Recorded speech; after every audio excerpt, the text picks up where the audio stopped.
샬롬, 사랑과 결함 9번째. 그러나 요즘 들어서는 수야말로 최선의 태도를 고민하며 사는 사람이 아닐까 그런 생각이 들기도 했다. 어쨌든 그 태도란 건 내가 평생 시달릴 고통과 우울, 그리움과도 맞닿아 있는 문제였다. 일명 달리기 사건이 있고 귤이 역시 내게 장문의 메일을 보내왔다. 나는 그 메일을 읽지도 않고 삭제해 버렸다. 울며 불며 우리가 나누었던 가족에 관한 대화들이 거슬렸기 때문이었다. 그때 알았다. 가까운 사람에게 비밀을 털어놓는 것은 언제고 꺼낼 수 있는 무기를 쥐어주는 거나 다름없다는 걸. 만약 내가 먼저 규리에게 메일을 보냈다면 그 메일을 응당 이렇게 시작했을 것이다. 난 네가 배신할 줄 알았어. 넌 네 엄마를 꼭 빼닮았잖아. 정신병은 목의 유전이라던데. 딱 그 한마디가 나를 무너뜨렸다. 나와 술을 이어주던 견고한 애정의 끈이 끊어져 버렸다. 우리는 그때 PC방에서 게임을 하면서 오랫동안 시달린 공포에 대해 이야기하고 있었다. 발을 이불 밖으로 꺼내놓고 잘 수 없는 공포, 찌그러진 원에 대한 공포, 천둥에 대한 공포, 둘 다 별로 실력이 좋지 않아 대충 연습 게임을 하고 헤드셋을 통해 시시콜콜 떠들고 있었다. 그때 어쩐지 그 말을 하고 싶었다. 그때는 그랬지 하는 어조로 나는 상대 캐릭터의 머리를 신중하게 조준하며 말했다. 나는 고등학생 때 내가 심각한 정신병에 시달리고 있다고 확신했어. 수는 고모의 병력을 상세히 알고 있었다. 그래서 그렇게 받아친 것이겠지. 너는 운 좋게도 유전의 영향에서 벗어났다고. 물론 한간에 퍼진 정신병의 목의 유전 관련 이야기가 의학적으로 타당하지 않는다는 걸 알고 있었다. 또한 수의 말대로 나도 내 우울에 고모가 차지하는 비중이 크다고 생각하진 않았다. 하지만 고모는 내 새끼 발가락이 자기 새끼 발가락과 똑같이 생겼다고 했다. 분명 나와 고모 사이에는 공유된 무언가가 있었다. 그것은 내가 태어나면서 물려받은 무언가였을 수도 있고 고모의 영성체를 받아먹고 주름진 손등을 쓰다듬으며 이루어진 느슨한 관계성이었을 수도 있다. 나에게 흠뻑 사랑을 주던 고모가 내가 가장 사랑하는 엄마를 증오하고 내가 가장 사랑하는 엄마가 나에게 흠뻑 사랑을 주던 고모에 의해 삶을 비관하고 나를 포함해 그 모두의 사랑을 받은 아버지는 우리 중 누군가가 죽기 전까지 절대로 이 문제를 해결할 수 없다는 걸 아주 오래전부터 깨달아 왔을 것이다. 그리고 정신병도 유전이야 라고 말할 수 있는 사람이 되어 삶을 그럭저럭 살아올 수 있었겠지. 그날 나도 그럭저럭 수가 한 말을 넘겨냈다. 하지만 그 말이 두고두고 나를 괴롭혔다. 그렇게 말할 수 있는 게 아닌데 수는 내가 정말 사랑하는 사람이고 수는 나를 정말 사랑하는 사람인데 그렇게 외부인처럼 말해서는 안 되는 게 아닐까. 목의 유전이라는 말이 나에게 주는 비관적 함의는 대단했다. 내가 정말 정신적으로 큰 문제를 겪게 되었는데 그 원인이 목의 유전이라고 말한다면 내가 겪어온 모든 고통이 엄마의 유전자적 결함으로 지환되고 고모의 인생을 끊임없이 괴롭혀던 조울증은 할머니의 유전자적 결함으로 지환되는 거겠지. 하지만 내가 아는 것은 고모나 엄마가 그저 나에게 끔찍한 사랑을 흠뻑 물려주었을 뿐이라는 사실이다. 나는 아직도 그 사랑의 정체가 무엇인지 모른다. 그리고 그 사랑과 결함이 나를 어떻게 구성했는지도. 나는 실제로 고등학교 때 정신병이 유전되었을까봐 몹시 두려워했으며 내가 이상한 상태가 아니라는 걸 확인하기 위해 친구들의 상태에 대해 끊임없이 물었다. 그러면서도 정신과는 절대 가지 않았다. 우리 가족은 고모의 영향으로 향정신성 약물에 대한 크나큰 불신을 안고 있었으니까. 수는 고모를 2번 더 만나는 동안 함께했던 일들에 대해 알려주었다. 맥도날드에서 아이스크림을 먹거나 인사동에서 차를 마셨다고 했다. 고모는 언젠가부터 푸념을 멈추었고 종종 선을 봤던 이야기를 들려주었다고 했다. 그 남자가 뭐 어떻게 했다더라. 얘기 끝에 수가 물었다. 내가 몸이 건조하게 대답했다. 재떨이에 가래침을 뱉었다고. 그리고 수가 고모를 마지막 본 날 고모는 로봇 청소기가 든 커다란 분리수거용 비닐봉투를 수에게 건넸다. 몇 번을 거절해도 소용없었다. 고모는 더 이상 본인에게는 필요 없지만 버튼만 누르면 알아서 청소를 해주는 신통한 녀석이라고 한사코 거절을 거절했다. 그리고 불쑥 물었던 것이다. 성혜랑 결혼하니? 수가 좀처럼 대답하지 못하자 고모는 아주 큰 비밀을 털어놓는 사람처럼 조심스럽게 얼굴로 속삭였다. 나는 집에서 나돌림을 당해. 고모의 부고를 알리고 장례를 치를 때쯤 씁쓸한 기억이 있다. 사정을 몰랐던 먼 친인척들이 고모가 어떻게 죽었는지 한 번씩 물어왔는데 나는 그들이 고모가 당연히 자살했다고 생각한다는 걸 알아차렸다. 속으로 콧웃음을 쳤다. 고모를 한치도 모르는 사람들이나 그런 생각을 할 것이다. 누구보다도 생존하고 싶어 했던 사람이 고모였으니까 끈질기게 건강식과 영양제를 챙겨 먹고 햇빛을 받기 위해 산책하고 그 좋아하는 담배도 하루에 한 대만 피웠던 사람이었다. 물론 말로는 언제 죽어도 괜찮다는 듯 굴었지만 야, 지겹다. 지금이 몇 시냐? 내가 수에게 물었다. 4시가 넘었네. 동트겠다. 넌 아직도 나한테 할 말이 그렇게 많니? 내가 농담조로 묻자 수가 수줍게 웃었다. 로봇 청소기 고맙다. 안 그래도 지금 집이 난장판이거든. 수는 눈을 굴리며 고개를 끄덕거렸다. 맥주캔을 정리하고 집으로 향했다. 함께 기다려 줄 테니 콜택시를 타고 가라고 권했지만 수는 굳이 집 앞까지 데려다 주겠다고 했다. 어둡던 하늘이 점점 밝아지고 있었다. 그리고 갑작스레 굵은 비가 쏟아지기 시작했다. 나와 수는 빠르게 뛰어 내가 사는 빌라 주차장에 자리를 잡았다. 빗줄기는 점점 더 굵어져 빌라를 무너뜨릴 기세로 쏟아지기 시작했다. 나와 수는 어깨를 웅크린 채 엄습하는 추위를 느꼈다. 수는 겁에 질린 표정이었다. 로봇 청소기 말이야. 아마 에이스 맡겨야 할 거야. 그렇게 말하는 수는 나와 눈을 마주치지 않고 빗줄기가 강타하는 흰색 테슬라의 차창을 바라보고 있었다. 나도 덩달아 테슬라를 쳐다보았다. 이 허름한 빌라촌에는 종종 외제차들이 주차되어 있었다. 에이스는 왜? 내가 묻자 수는 숨을 단숨에 들이키더니 대답했다. 한동안은 문제가 없었는데 언젠가부터 간헐적으로 가로막힌 곳에 돌진을 하는 거야. 나도 처음에 정말 놀랐어. 자기를 가로막는 걸 모조리 다 부수겠다는 기세로 몇 번이나 그렇게 갖다 박더라.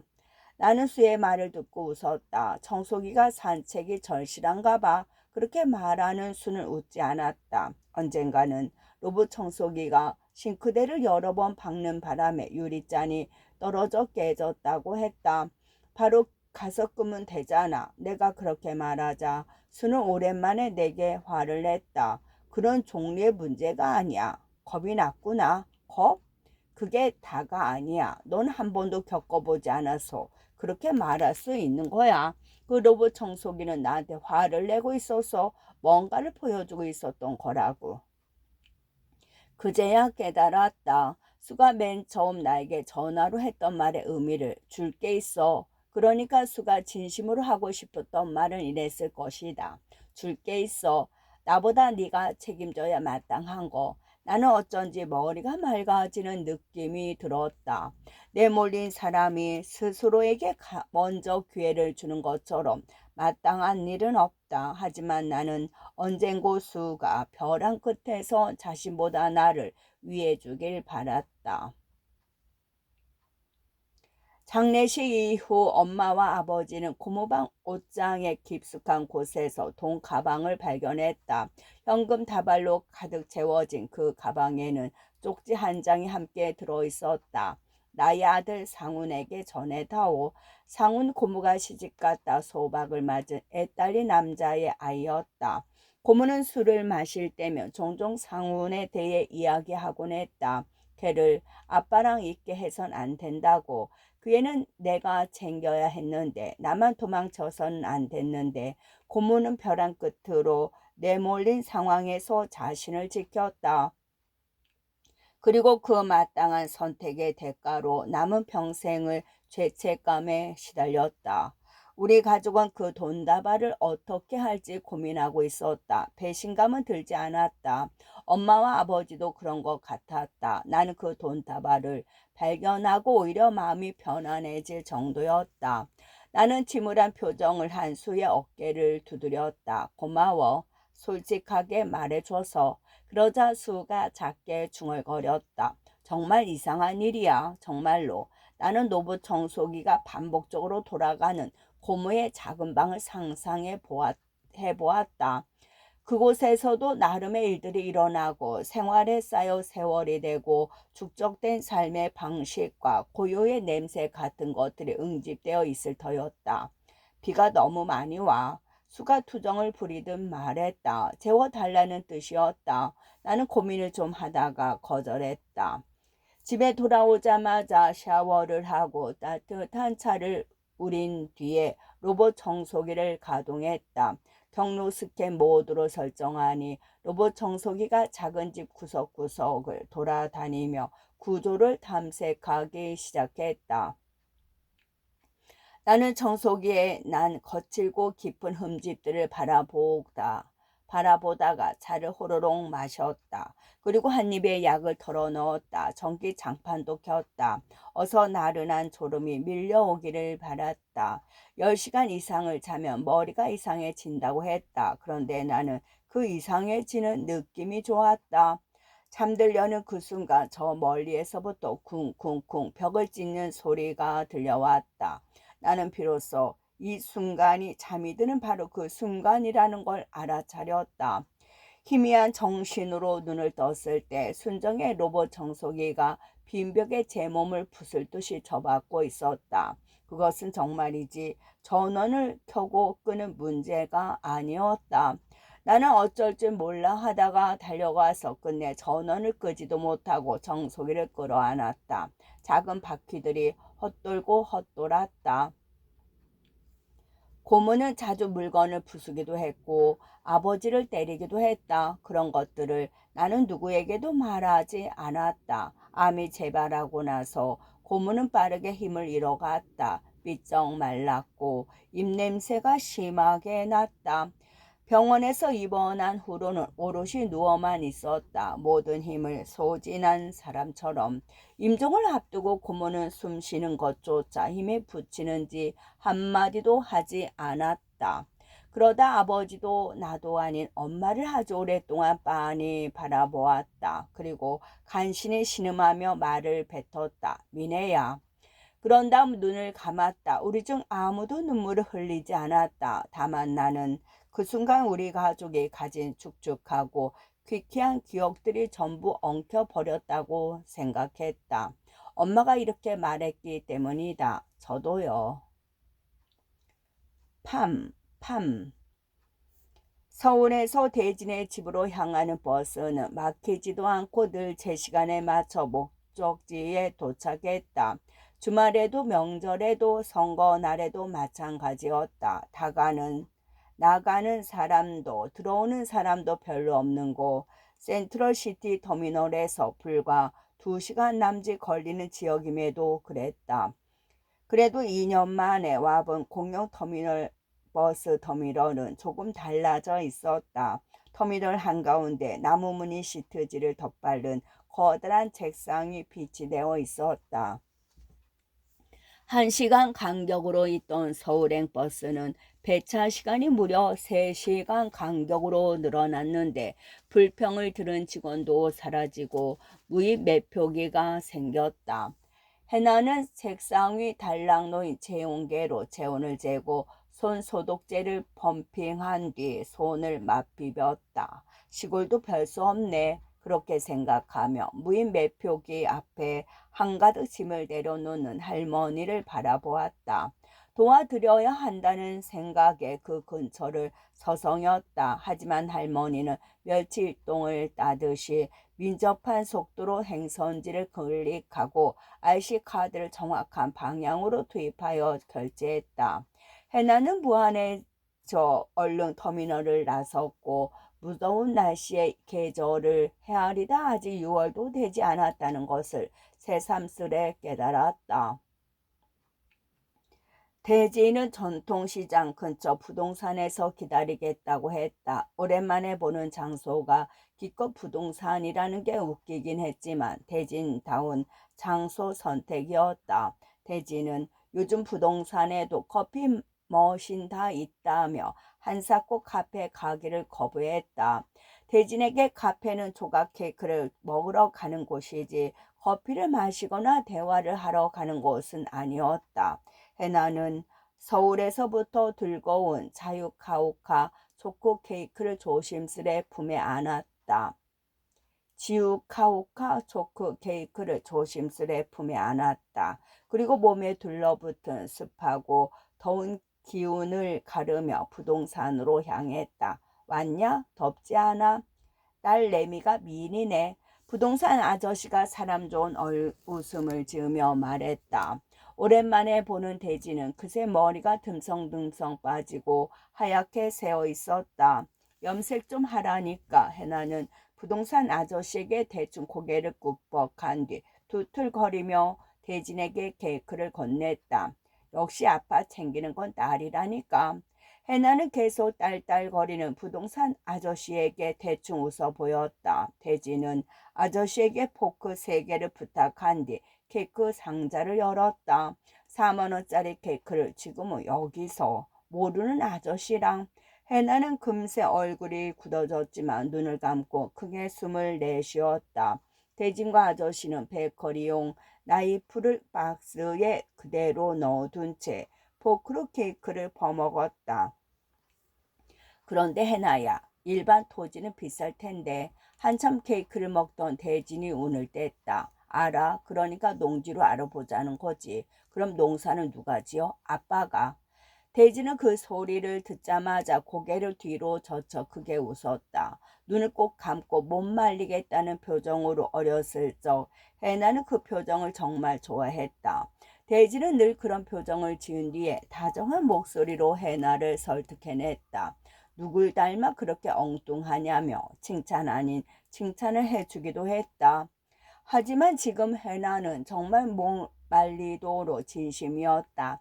엄마의 아버지는 30년 전 고향 나주 뒷산에 5천만 원어치의 땅을 사들였다. 그런데 이제 와서 팔려고 보니까 값이 하나도 오르지 않고 그대로더라는 것이었다. 할아버지는 이렇게 팔순 기념 식사 자리에서 온 가족을 앞에 두고 분통을 터뜨렸다. 엄마는 집으로 돌아오며 서울 땅이야 가만히 있어도 오르지. 하지만 찾지 않는 시골 뒷산은 다르다고 했다. 그러면서 괜히 해나에게 네 아빠한테 이런 시시콜콜한 말은 절대 하지 말라고 몇 번이나 일렀다. 엄마는 한때나마 가족이었던 아빠를 몹시 견제했다. 해나는 그러거나 말거나 할아버지로부터 뜻밖의 지혜를 얻은 것 같았다. 땅값은 30년이 지나도 그대로일 수 있다는 거. 그러니까 적어도 떨어지지는 않다는 소리였다. 그래서 상금이 얼마라고? 대질이 눈썹을 들어 올리며 물었다. 해나는 휴지를 들어 대진의 입가에 묻은 초콜릿을 뻑뻑 닦아주며 말했다. 세금 떼고 1912만 원. 그러자 부동산 아저씨가 과장되게 놀란 얼굴로 해나를 죽여 세웠다. 대진도 캬 하며 고개를 내두르더니 검지로 해나를 가리키며 당부하듯 말했다. 네 창의성은 날 꼭 닮은 거야, 알지? 해나는 또 눈으로만 대충 웃으며 고개를 끄덕였다.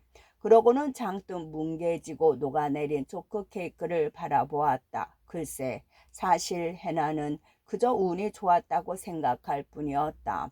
다만 자기 차례는 절대 올 것 같지 않던 행운이라는 게 찾아오긴 온 것이다.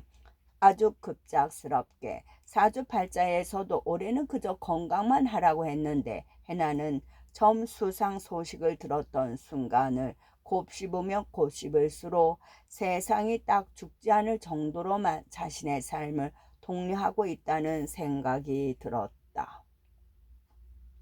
수지, 이꼴로지야. 용인수지 이 지구에 건설될 패시브 하우스 주거단지 이름이자 해나가 직접 지은 이름이었다. 생태도시 건설은 국토교통부에서 실시하는 친환경 도시 재생 사업의 일환이었다. 패시브 하우스는 독일에서 들여온 최첨단 기술로 단연 공법을 실시해 에너지 손실을 최소화하도록 설계된 집이었다. 외부와 내부 공기를 어떻게 잘 순환시켜서 스스로 적정 실내 온도를 유지하는 신통한 집으로 몹시 비싼 단열재만 사용한다고 했다. 그러니까 집값도 몹시 비싸다는 말이었다. 당시 해나는 돈 나올 구멍을 찾느라 포털 이곳저곳을 둘러보며 온갖 공모전에 지원하고 있었다. 그러다 국토교통부에서 주최하는 생태도시 이름 공모를 보게 된 것이었다. 해나의 아이디어가 채택되었다는 연락을 받은 것은 그로부터 한 달 뒤였다. 부재 중 전화 몇 통과 주최 측의 축하 메시지가 와 있었다. 해나는 홈페이지에 들어가 몇 번이고 상금을 확인한 뒤 이마를 짚고 중얼거렸다. 미쳤다. 부동산 아저씨가 찍어준 주소는 총 3군데였다. 집에서 그리 멀지 않고 아직 농사를 짓고 있는 땅, 이게 대진의 조건이었다. 해나는 대진과 부동산 아저씨의 대화가 길어지자 먼저 트럭에 들어가 시간을 때웠다. 들어가는 빈 담뱃갑과 대충 벗어놓은 목장갑으로 가득했다. 물병도 여러 개 굴러다녔다. 해나는 조수석 바닥에서 비닐봉지를 주워 쓰레기를 담기 시작했다. 한참 뒤 부동산에서 나온 대진은 담배를 꺼내 물어 불을 붙이고는 운전석에 탔다. 읍에서 멀어질수록 꾸불꾸불 이어지는 산등성에 가까워졌다. 사람 사는 집보다 산과 나무가 더 많았다. 시야가 선명해지는 느낌이 들었다. 차창가에 턱을 괴고 빠르게 지나치는 나무를 눈으로 쫓았다. 눈 주변이 시원해지는 것 같아 기분이 벅 좋았다. 2년간의 긴긴 명절과 공휴일 동안 한 번도 대진의 집에 방문하지 않았다. 이런저런 핑계를 대며 못 간다는 말을 길게 늘렸다. 그러면 의뢰 대진은 그러냐 하며 요즘 자기가 골몰하는 친환경 농업 방식에 관해 이야기했다. 둘 사이에 큰 갈등은 없었지만 사실 해나는 나름대로 쌓인 게 많다고 생각했다. 대진이 자꾸 해나를 사랑한다는 핑계로 해나의 삶을 자기 삶에 끼워 맞추는 방식으로 이곳저곳 갖다 붙였기 때문이었다. 블루베리를 재배해봐라. 블루베리를 재배해봐라. 수경 재배는 어떠냐. 청년 농업인 혜택이 어마어마하다. 그러면 해나는 그 방면은 잘 모른다는 말만 되풀이하면서도 되레 자기를 몰라도 한참 모르는 대진이 황당했다. 너 이지태 알지? 유지태? 아빠 친구 여주 교도소에 있는. 내가 아빠 친구를 어떻게 알아? 기억 안 나? 지태 아저씨 인형 사주고 그랬는데 언제? 수원 살 때니까 3살. 아무튼 그 아저씨 이번에 출소한대. 데모할 때 내가 PD였고 아저씨가 NL이었어. 아주 나랑 과격하게 싸운 형이야. 해나가 설렁설렁 장단을 맞추자 대진은 신나서 또 자기 이야기를 시작했다. 대모 이야기는 그만 듣고 싶었다. 뱃속에서부터 들었다고 생각하면 꼬박 29년을 들어온 이야기였다. 지명수배된 이야기와 그때 대진을 숨겨줬던 여인들에 관한 이야기는 시간대까지 맞춰 줄줄 풀 수 있었다. 어쩐지 대진은 그렇게나 위험했던 시절을 평생을 돌이키며 그리워하였던 것 같았다. 해나는 그게 이상하게 미웠다. 그런 생각을 하다 문득 무언가 잃어버렸다는 사실을 깨달았다. 케이크는 아이고 놓고 왔네. 아저씨 먹으라고 주자. 아빠가 더 맛있는 거 사줄게. 트럭으로 산비탈을 한참 올라가서야 도착한 곳이 첫 번째 땅이었다. 농지도 평당 10만 원 언저리로는 찾기 힘들었다. 아랫마을이 훤히 내려다 보이고 해가 곧바로 내리쬐는 들판 같은 땅이었다. 해나와 대지는 차에서 내려 땅 꼭대기까지 올라가 보기로 했다. 비탈을 오르는 동안 대지는 손가락으로 흙을 비비고 냄새를 맡고 주변을 둘러보았다. 바로 지난해까지만 해도 군수의 오촌의 셋째 동생쯤 되는 사람이 농사를 지은 곳이라고 했다. 근데 왜 내놨대? 쪄 죽었대? 쪄 죽어? 더워서 죽은 게 쪄 죽은 거지. 대진이 또 담배를 물며 말했다. 해나는 눈살을 찌푸리며 널찍한 땅을 쭉 둘러보았다. 정말 이 넓은 땅에 나무 그늘 하나 없었다. 괜찮을까? 해나가 중얼거리자 대진이 웃으며 말했다. 괜찮고 말고가 어디 있어. 여기 일하다 죽는 사람 수두룩해. 대진은 꼭 남 이야기를 하듯 웃었다. 하여간 자기 일이 최고 힘들지 해나는 속으로 생각하면서도 그게 맞는 말이라 더 미웠다. 농사가 제일 힘든 일이라고 해도 틀린 말은 아니니까. 해나가 공공기관에서 프로젝트 계약직으로 근무하다 퇴사한 것은 2달 전이었다. 불행인지 다행인지 업장 재개 의사 없으므로 얼마간 구직급여를 수령할 수 있었다. 그때 해나는 푼돈을 모아 만든 저축액을 코인으로 막 반토막을 낸 참이었다. 각종 SNS에서는 폭락한 코인에 대한 밈이 돌아다녔는데 해나는 마냥 웃어 넘길 수 없었다. 특히 일론 머스크가 기괴한 목소리로 노래를 불러대는 딥페이크 영상은 웃음 포인트를 찾기도 어려웠다. 각종 수익 인증 글을 보고 있자니 세상에서 제일 가는 바보가 된 기분이었다. 대지는 담배 한 대를 다 피우고 주변을 자꾸 기웃거리다가 그만 가자고 했다. 왜? 여기 별로야. 물을 대기가 너무 힘들어. 대진을 따라 근처를 둘러보니 정말 수로가 저 밑에 멀찍이 떨어져 있었다. 누가 수로를 이렇게 대? 대진이 중얼거렸다. 직사광선이 투명하게 해나의 이마를 비췄다. 이러다 이마만 타는 거 아냐? 그렇게 생각하는 와중에 대진이 자기 모자를 해나의 머리에 덕 씌워주었다. 모자는 다를 대로 달아서 모양이 흐물거렸고 조금 축축했다. 아빠, 근데 나 돈 딱 그만큼밖에 없어. 그거 가지고 땅 200평도 못 사. 그럼 어떡해? 대출 받아야지. 토지세도 내야 해. 너 땅 가지는 게 그렇게 쉬운 줄 아냐?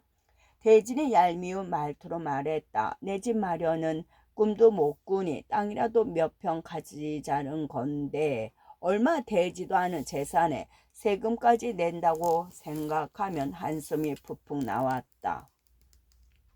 아빠가 요즘 무슨 사업하는지 알아? 사업은 무슨 사업? 해나는 차에 탄 뒤 신경질적으로 모자를 벗었다. 나 농사 안 짓는다고. 대지는 의뢰 그 익살스러운 표정으로 알았어. 하곤 핸들을 돌렸다. 대지는 자꾸 사업을 구상하고 제재에 대항하며 사회를 위한다고 여겨지는 그런 일들을 도모했다. 그러면서 해나의 입학식과 졸업식, 심지어는 생일도 나이도 까먹었다. 집안일을 죄 까먹어도 대단한 일을 꾸미는 걸 보면 기억력의 문제는 아니었다. 대부분의 집안 대소사는 엄마가 챙겼다. 이혼하고 나서 재산은 자연스럽게 간소화되었다. 그래도 저는 붙이는 게 친가 쪽의 누리였다. 할머니가 말하기 저는 남의 손에 맡기는 게 아니라고 했다. 2년 전 추석 고모가 엄마 대신 장을 보고 전을 부치며 제사상을 마련했다. 해나는 고모가 시키는 대로 정성스레 제기를 닦고 과일과 마른 음식들을 올려놓았다. 기독교 집안인 외가에서는 하지 않는 일이었다. 그래도 가족이 모여 무언가를 정성스레 준비하는 느낌이 나쁘지 않았다. 돼지는 말끔히 빼있고 안방으로 나오더니 해나가 하는 모습을 가만히 바라보았다. 뭐하냐? 약과 놓잖아. 왜 비닐은 안 벗겨? 나중에 수분 날아가서 맛없어. 약과. 아빠가 제일 좋아하잖아. 해나가 퉁명스레 대답했다. 그러자 대진이 타이르듯 다정한 목소리로 말했다. 해나야, 할아버지도 드셔야지. 할아버지는 유령인데. 고모가 살짝 웃더니 부침개용 반죽을 다시 개었다. 할 말이 없어진 대진은 해나에게서 약과를 빼앗아 직접 포장을 까기 시작했다. 두 번째 땅은 비탈이 아닌 평지였다. 6,000평 가까이 되는 넓은 땅이었고 근처에 커다란 컨테이너를 개조한 예쁜 카페가 있었다. 해나는 아메리카노 2잔을 사서 나무 그늘에 앉아있는 대진에게 한 잔을 건넸다. 대진은 쭉 한 모금 빨고 자리에서 일어났다. 옥수수 모종이 규칙적으로 심긴 이랑 사이를 앞서거니 뒤서거니 걸어 다녔다. 시야도 탁 트이고 수로도 바로 옆에 있고 카페까지 있다니 해나에게는 너무 좋은 땅 같아 보였다. 그런데 대지는 옥수수 순을 쓰다듬고 흙을 요리조리 살피더니 에이 하고 다시 그늘로 가버렸다. 여기 너무 좋지 않아? 카페도 있고 집에도 가까워? 여기 너무 좋지 않아? 카페도 있고 집에서도 가까워. 저거 다 죽은 땅이야. 땅도 죽어? 대진이 눈썹을 찌푸리며 해나를 흘겨보았다. 모를 수도 있지. 미죽거리는 해나에게 꿀밤을 먹인 대진은 땅도 살고 죽는다고 했다.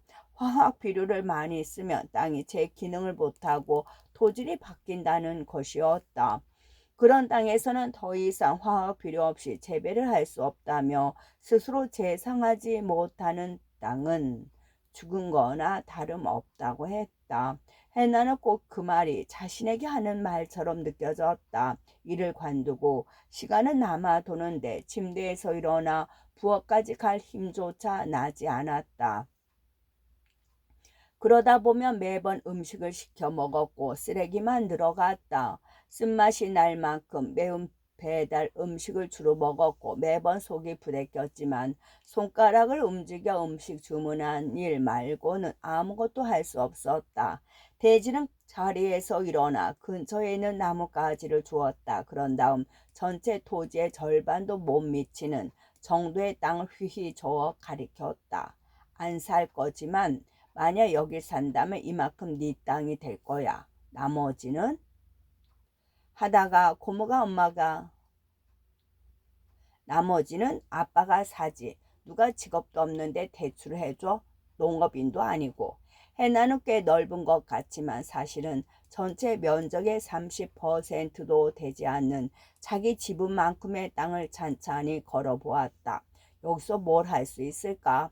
아마 대진이 열받게 하면 이만큼을 쓰지 말라고 엄포 정도로 놓을 수 있을 것이다. 얼마 전까지 다녔던 공공기관은 분위기가 좋았다. 언제든지 뽑아 마실 수 있는 로스팅 커피 머신도 있었고 휴게 공간도 넓었다.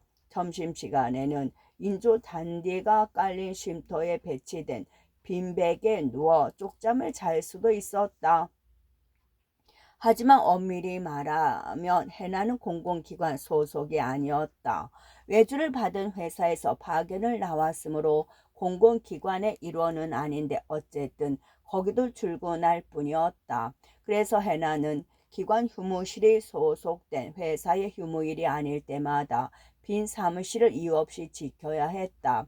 곧 떠날 사람이라는 마음으로 일하는 것은 골치 아프고 서러웠다. 이곳저곳 떠돌더라도 다시 돌아올 수 있는 곳이 필요했다. 결국 성화에 못 이겨 약과 포장지를 까던 추석날, 대지는 반바지를 입은 해나에게 바지를 갈아 입으라고 했다. 할아버지 보기 민망해. 해나는 지지 않고 할아버지도 이제는 바뀌어야지 라고 대답하며 바지를 갈아입지 않았다. 그렇게 제사를 지낸 후 밥 먹는 자리에서 이런저런 이야기를 하다가 고모가 엄마는 어떻게 지냐냐고 물었다. 해나는 엄마가 시민단체에서 일을 시작했다고 했다. 어머, 잘 나가더니? 왜? 고모가 물었다. 그러자 대신이 이제 하고 싶은 거 하고 살겠다는 거지 뭐 하고 퉁명스레 말했다. 대진은 이혼 전 엄마에게 귀농을 선포했고 엄마는 거절했다. 남편 간다는데 별 수 있겠냐는 마음이었던 대진은 상의도 없이 시골 산자락에 집을 계약했다. 그렇게 엄마는 갑작스럽게 날아온 재산세 고지서를 보고 이혼을 결심했다. 해나는 종종 떠올렸다.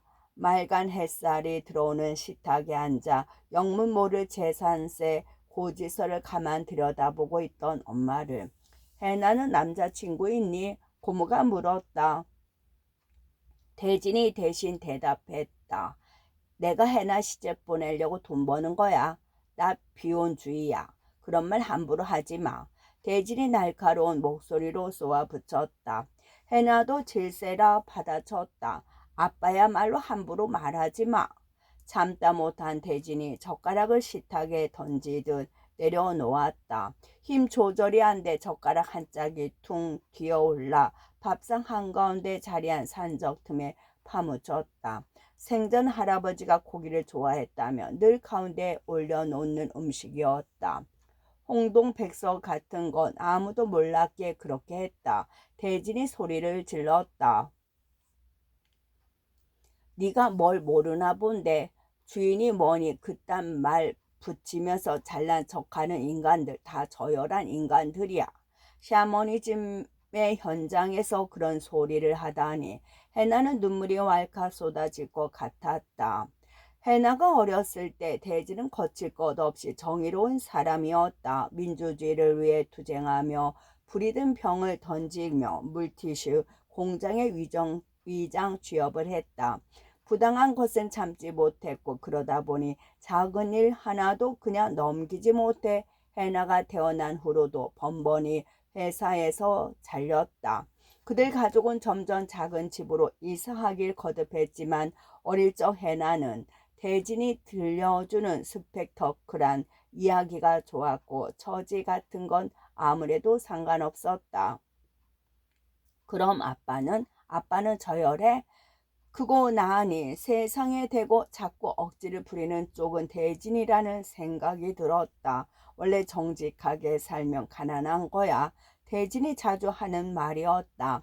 엄마는 이직 가기 전까지 보험 설계사 일을 했다. 꽤 돈을 잘 벌었지만 엄마는 일이 적성에 맞지 않다고 했다. 해나를 낳으면 바로 시민단체에 들어가 일하려 했던 엄마는 결국 적성에 맞지 않지만 돈을 잘 벌 수 있는 직업을 선택했다. 어쩐지 마음이 차분해진 해나는 귀까지 붉어진 대진을 바라보며 말했다.